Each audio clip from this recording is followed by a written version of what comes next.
Politics now, running out of time and running out of Republicans. The latest move to replace Obamacare is now in critical condition.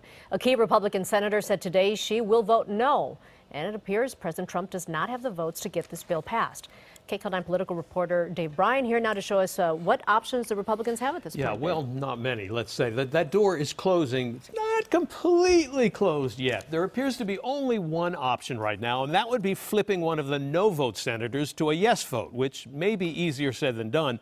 But first, there was plenty of talk about the Graham-Cassidy GOP health care bill at a debate tonight among 4 U.S. senators.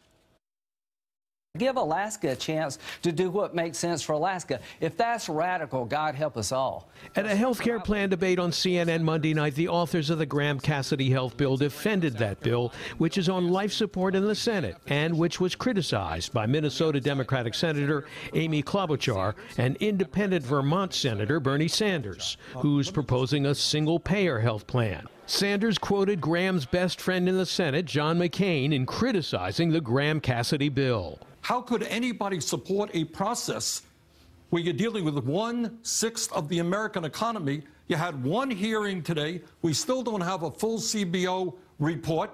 You changed the bill 3 times in the last day.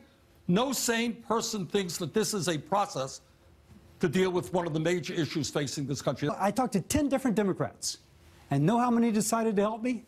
0. I'm all for bipartisanship. I wish we had had it. On the other hand, I made a serious attempt and got 0 result.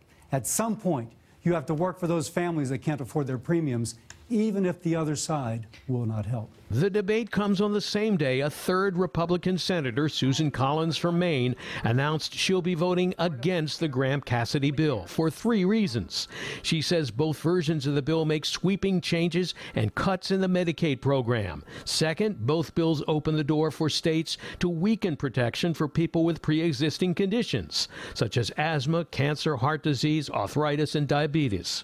And third, physicians, patient advocates, insurers, and hospitals agree that both versions of this legislation would lead to higher premiums and reduced coverage for tens of millions of Americans, all according to a new report out on Monday. I had a very cordial discussion with the president today.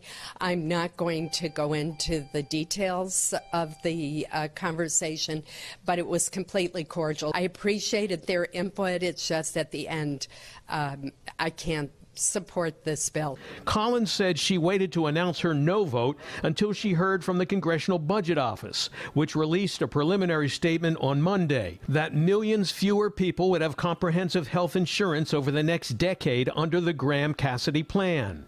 Enrollment in Medicaid would be substantially lower because of the large reductions in funding. But the budget scorekeeper and the Joint Committee on Taxation staff added the legislation would reduce the on-budget deficit by at least $133 billion. If you want a hearing, you better shut up. All this on a day when there was chaos in a congressional hearing room where the one and only hearing on the Graham-Cassidy bill was taking place.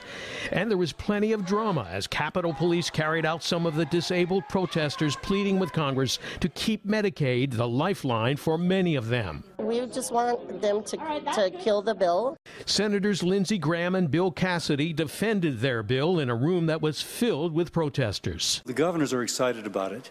They see this as the ability to implement change that is tailored for their state. If you don't like the health care you got, you can complain to somebody you vote for. The last hope for the Graham-Cassidy bill may be Senator Rand Paul, who has also said he'll vote against the bill. But Paul said the same thing in July on an earlier health care bill vote, but flipped and voted for it.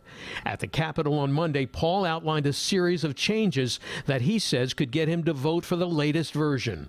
Health savings accounts, governor's waivers, put some caps on entitlements that Republicans can agree to, and then let people buy insurance across state lines through health associations. So it's not over yet. Republican congressional leaders are scheduled to meet with GOP senators and Congress members tomorrow before making any decision about whether to go forward with a vote this week as originally announced. Jeff, Lena, back to you.